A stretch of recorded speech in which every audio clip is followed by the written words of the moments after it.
Hello दोस्तों, मैं आया हूँ आज एक नई ट्रिक के साथ। और इस नई ट्रिक के साथ हम सीखेंगे कि भारतीय संविधान के अनुच्छेद 14 से 18 तक यानी समता के अधिकार, जिसके अंतर्गत 5 अनुच्छेद आते हैं। अनुच्छेद 14, अनुच्छेद 15, 16, 17 और 18। इनको हम ट्रिक के माध्यम से याद करने की कोशिश करेंगे ताकि हमको इसको रटने की ज़रूरत बार बार ना पड़े। तो दोस्तों, आइए शुरुआत करते हैं और देखते हैं कि आज की हमारी ट्रिक क्या है। हमारी ट्रिक है आज की, विधि सबको अपना उपचार देती है। तो सबसे पहले हम देखेंगे वि से विधि के समक्ष समता। ये आपका है अनुच्छेद 14।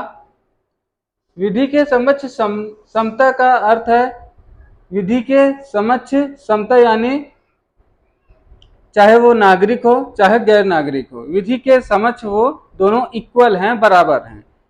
अनुच्छेद 14 का जो अधिकार है वो गैर नागरिक और नागरिक दोनों को प्राप्त है। इसके बाद हम देखेंगे ध से धर्म, मूलवंश, जाति, लिंग, जन्म स्थान के आधार पर भेदभाव का प्रतिषेध। यानी आपका अनुच्छेद 15 ये कहता है कि किसी भी व्यक्ति से धर्म के आधार पर, मूलवंश के आधार पर, जाति के आधार पर, लिंग के आधार पर या जन्म स्थान के आधार पर किसी से भी भेदभाव करने से मना करता है। अनुच्छेद 15। सा से सार्वजनिक नियोजन में अवसर की समानता। अनुच्छेद 16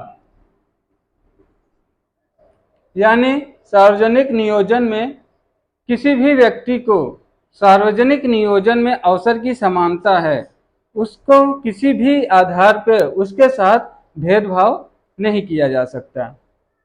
इसके बाद हम देखेंगे आ से अस्पृश्यता का अंत। अनुच्छेद 17 यानी जो हमारे समाज में पहले कुछ कुरीतियां व्याप्त थी, जैसे छुआछूत, तो उसको अनुच्छेद 17 के अंतर्गत अब अपराध बना दिया गया है और अस्पृश्यता का अंत कर दिया गया है। ये आपके अनुच्छेद 17 में बताया गया है। लास्ट में आता है आपका अनुच्छेद 18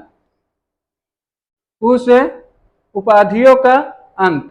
यानी कोई भी व्यक्ति, चाहे वो नागरिक हो चाहे गैर नागरिक हो, कोई भी उपाधि उसको प्रदान नहीं की जा सकती है, लेकिन सेवा क्षेत्र में और एजुकेशन क्षेत्र में वह कोई भी उपाधि प्राप्त कर सकता है। लेकिन इसके पहले उसे राष्ट्रपति की अनुमति अनिवार्य है। बिना राष्ट्रपति के अनुमति के वो कोई भी उपाधि प्राप्त नहीं कर सकता है। तो दोस्तों, मुझे यकीन है कि इस ट्रिक के माध्यम से आप समता के अधिकार के अंतर्गत जितने भी अनुच्छेद आते हैं, अनुच्छेद 14, 15, 16, 17 और 18, अब इसको बार बार आपको रटने की जरूरत नहीं पड़ेगी। तो ट्रिक कैसी लगी दोस्तों, कमेंट बॉक्स में जरूर बताइएगा। मिलते हैं अगले सेशन में। जय हिंद।